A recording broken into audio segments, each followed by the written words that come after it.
సినీ ప్రముఖులు చేరుకున్నారు. సీఎం రేవంత్ రెడ్డితో కాసేపట్లో అటు హైదరాబాద్ లోని కమాండ్ కంట్రోల్ సెంటర్ కు ఇండస్ట్రీ పెద్దలు చేరుకున్నారు. సో సీఎం తో మీటింగ్ ఉన్న నేపథ్యంలో ఎటువంటి అంశాలు చర్చకు వస్తాయి? ఎందుకంటే ఈ సమావేశం చాలా ప్రాధాన్యత సంతరించుకుంది. అటు అల్లు అర్జున్ ఎపిసోడ్ తర్వాత సంధ్యా థియేటర్ ఘటన నేపథ్యంలో మరి అటు టికెట్ రేట్లు ఇప్పటికే పెంచము అని చెప్పేసిన స్టేట్మెంట్ నేపథ్యంలో ఆ అంశం కూడా చర్చకు రావచ్చు అని అంటున్నారు.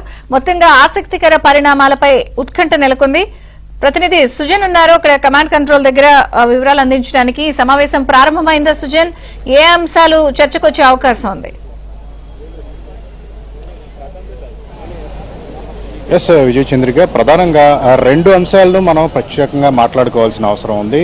ఈ సమావేశానికి సంబంధించి ప్రభుత్వం అంటే సినిమా ఇండస్ట్రీని ప్రభుత్వం టార్గెట్ చేసిందనే అంశాల మీద పూర్తి స్థాయిలో క్లారిటీ ఇచ్చేందుకు ఈరోజు ఒక సమావేశం చాలా కీలకంగా మారుతుందని చెప్పి అనుకోవచ్చు. ఎందుకంటే సమావేశానికి హాజరైన సినీ ప్రముఖుల లిస్ట్ చూస్తే అందులో కొన్ని రోజుల క్రితం ప్రభుత్వంతో అంటే ఆర్థికంగా వస్తాయని ప్రాపర్టీకి సంబంధించి వివాదం అక్కనే నాగార్జునకు నెలకొంది. అప్పుడు పెద్ద వివాదాస్పదమైంది.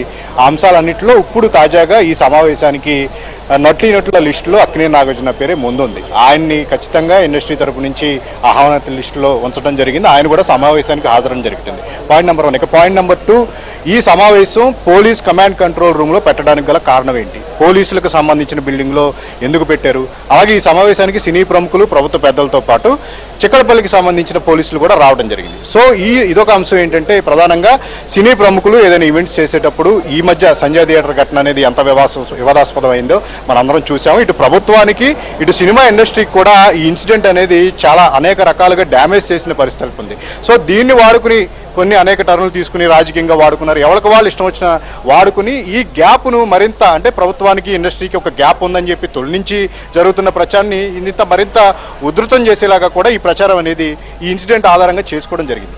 సో ప్రధానంగా ఈ రెండు అంశాలు ఈరోజు సమావేశం పెట్టడం ద్వారా ఒక పూర్తి స్థాయిలో మనం దీని గురించి ప్రత్యేకంగా మాట్లాడుకోవాల్సి ఉంటుంది. ఇక సినీ ప్రముఖులు అంటే ఎప్పటి నుంచో కూడా రేవంత్ రెడ్డి అధికారంలోకి వచ్చిన తర్వాత ఆగిపోయిన నంది అవార్డుల స్థానంలో గదర్ అవార్డులు తీసుకొస్తాను, సినిమా పరిశ్రమ అభివృద్ధికి, తెలుగు సినిమా రేంజ్ పెంచడానికి తమ ప్రభుత్వం అన్ని విధాల కృషి ఉంటుంది, తమ విజన్ అనేది ప్రత్యేకంగా ఉంది అని చెప్పేసి రేవంత్ చెప్పారు. అయితే ఈ విషయంలో ఇప్పటి వరకు ఎఫ్డీసీ చైర్మన్ ఆ పదవి ఎంపిక ఎవరు రాలేని పరిస్థితిలో ఒక కోఆర్డినేషన్ లోపం అనేది ఏర్పడింది. ఇప్పుడు దిల్ రాజు వచ్చిన తర్వాత ఖచ్చితంగా సినీ ప్రముఖులతో మీటింగ్ ఉండేది. వివాదం ఉన్నా లేకపోయినా ఒక మీటింగ్ అయితే జరిగేది. బట్ ఇప్పుడు వివాదం ఉంది కాబట్టి చాలా ప్రాధాన్యత సంతరించుకుంది. సో ఇప్పుడు వీటన్నిటి మీద కూడా 1 by 1 చర్చించే అవకాశం ఉంది. అసెంబ్లీలో కొద్ది రోజుల క్రితం రేవంత్ చెప్పారు ఇక నుంచి బెనిఫిట్ షోలు అలాగే టికెట్ రేట్ హైక్ అనేది ఉండదు అని చెప్పేసి. ఈ విషయం మీద ప్రజల్లో చాలా సానుకూల స్పందన అనేది లభించింది. రేవంత్ మంచి డెసిషన్ తీసుకున్నారని చెప్పేసి అటు ప్రజల నుంచి వచ్చింది. మరొక పక్క సినిమా ఇండస్ట్రీ నుంచి కూడా ఎగ్జిబిటర్స్ ఈ విషయాన్ని చాలా స్వాగతించారు. ఈవెన్ ఏపీ ఎగ్జిబిటర్స్ కూడా ఇదే విషయాన్ని స్వాగతించడంతో పాటు తాము కూడా ఇదే విషయాన్ని ఏపీ ప్రభుత్వం దృష్టికి తీసుకెళ్తాననే రేంజ్లో ఒక పాజిటివ్ రెస్పాన్స్ వచ్చింది. సో ఇప్పుడు ఈ సమావేశంలో రేవంత్ తీసుకున్న నిర్ణయానికి ఖచ్చితంగా కట్టుబడి ఉండాల్సిన అవసరం ఉంది. ఎందుకంటే ప్రజల్లో సానుకూలత ఉంది, ఇండస్ట్రీలో కూడా దీని మీద సానుకూలత వ్యక్తమైంది. కాబట్టి నిర్మాతలు దీన్ని ఎట్టి పరిస్థితుల్లో పరిమితులకు లోబడి పనిచేయాల్సిన అంశం ఇది.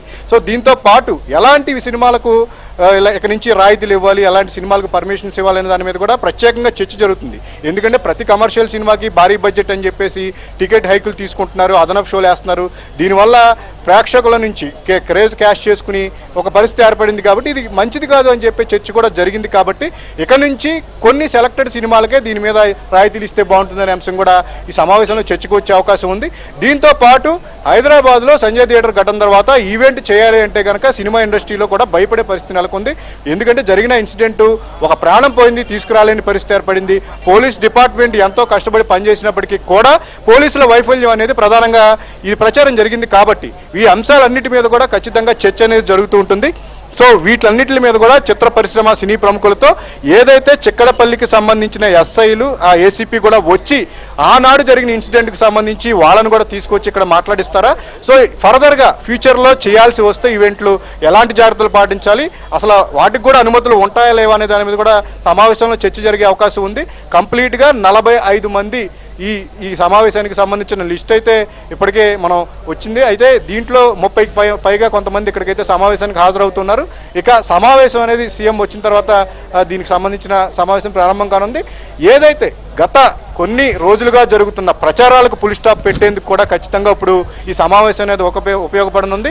ఇండస్ట్రీకి ప్రభుత్వానికి మధ్య గ్యాప్ అనే విషయానికి కూడా కంప్లీట్గా ఫుల్ స్టాప్ పెట్టేలాగా కూడా ఈ సమావేశం జరగనుంది. నాగార్జున రావటం అనే దాని మీద కూడా ఇక్కడ అంటే ఇదేదో వ్యక్తిగతంగా కక్షపూరితంగా చేస్తున్నారని చెప్పి వాటన్నింటికి కూడా ఇప్పుడు ఫుల్ స్టాప్ పడే అవకాశం ఉంది. ఇక మరో పక్క రేవంత్ ఫస్ట్ నుంచి చెప్తున్నట్టు సినీ పరిశ్రమ కోఆర్డినేషన్తో ఉండి ప్రభుత్వంతో తమకు కావాల్సినవన్నీ అడిగి తీసుకుని ఇంకా ఎలాంటి ఇబ్బందులు లేకుండా మళ్ళీ రిపీటెడ్గా ఎలాంటి ఇబ్బందులు కాకుండా పూర్తి సమన్వయంతో ఇక ముందు చిత్ర పరిశ్రమ అభివృద్ధికి ప్రభుత్వ ప్రోత్సాహం ఉంటుందనే కోణంలో కూడా ఈరోజు ఒక తీసుకునే అవకాశం ఉంది. ఫర్దర్గా మేబీ సమావేశం అనంతరం ఒక కమిటీ అనేది ఏర్పాటు చేస్తామనే దాని మీద కూడా దానికి సంబంధించిన క్లారిటీ రావాల్సి ఉంది. అంటే ఏ అంశాలు చర్చించారనే దాని మీద కూడా వాళ్ళ తర్వాత చెప్పాల్సి ఉంటుంది కాబట్టి బట్ ఒక కమిటీని అయితే హై లెవెల్ కమిటీని ఏర్పాటు చేసి చిత్ర పరిశ్రమ అభివృద్ధికి సంబంధించి ఏం చేయాలనే అంశాల మీద కూడా పూర్తి ఆ రిపోర్ట్ను ప్రభుత్వానికి అందజేస్తే ప్రభుత్వం పరిశీలించి వాటికి సంబంధించి ఏం అవసరం ఉందో వాటన్నింటినీ కూడా శాంక్షన్ చేసే విషయంలో కూడా దృష్టి పెట్టే అవకాశం ఉంటుంది. ఇక సమావేశం పూర్తయిన తర్వాత పూర్తి స్థాయిలో ఏం జరిగిందనే దాని మీద కూడా వాళ్ళ వైపు నుంచి మనకి చెప్తే కూడా కాస్త క్లారిటీ వచ్చే అవకాశం ఉంటుంది. ఇప్పటి వరకు ఇండస్ట్రీ పెద్దలు ఎవరెవరు వచ్చారు నాగార్జున కాకుండా? ఎస్, నాగార్జునతో పాటు వెంకటేష్ ఇక్కడికి చేరుకోవడం జరిగింది. అలాగే దర్శకులు త్రివిక్రమ్, హరీష్ శంకర్, కొరటాల శివ ఏదైతే లిస్టులో ఉన్నారో వాళ్ళందరూ చేరుకోవడం జరిగింది. ఇక నిర్మాతలు కూడా ఛాంబర్కి సంబంధించిన ప్రముఖులు నిర్మాతలు అల్లు అరవింద్, పుష్ప 2 నిర్మాత, సో వీళ్ళందరూ శ్యాంప్రసాద్ రెడ్డి వీళ్ళందరూ కూడా ఒక్కొక్కరిగా ఇప్పటికే సమావేశానికి చేరుకోవడం జరిగింది. అయితే చిరంజీవి ప్రత్యేకంగా నిన్నటి నుంచి కూడా చిరంజీవి సమావేశానికి హాజరవుతారు అని చెప్పేసి వినిపించినప్పటికీ కూడా ఆయన చెన్నైలో ఉండటం, హైదరాబాద్ వచ్చే విషయంలో కాస్త ఆయనకి ఆలస్యం అవడంతో సమావేశం అనేది ముందుగానే ఫిక్స్ అయ్యి 10 గంటలకి అని చెప్పేసి అపాయింట్మెంట్ ఇచ్చిన నేపథ్యంలో ఆయన సమావేశానికి హాజరు కాలేని పరిస్థితి. ఇదే విషయాన్ని ఆయన తెలియజేయడం జరిగింది. సో అందుబాటులో ఉన్న వాళ్ళందరినీ కూడా యంగ్ హీరోలు కూడా కొంతమంది కిరణ్ అబ్బవరం లాంటి వాళ్ళు ఇక్కడికి రావడం జరిగింది. మరికొంతమందికి కూడా లిస్టులో ఉన్నప్పటికీ కూడా కొంతమంది షూటింగ్ల వల్ల ఈ సమావేశానికి హాజరు కాలేదు. అందుబాటులో ఉన్న ప్రతి ఒక్కరూ కూడా ఈ సమావేశానికి హాజరయ్యి సీఎం అలాగే మంత్రులు ప్రభుత్వం సంబంధించి అలాగే పోలీసులతో కూడా వీటన్నిటికి సంబంధించిన చర్చించి భవిష్యత్తులో ఎలాంటి ఇబ్బందులు లేకుండా ఇటు ప్రభుత్వానికి ఇబ్బంది లేకుండా అటు ఇండస్ట్రీకి లేకుండా ఫర్దర్ కోఆర్డినేషన్తో ముందుకు వెళ్లాలనే ప్రయత్నంలో కూడా ఇప్పుడు సమావేశం జరగనుంది. Thank you Sujan.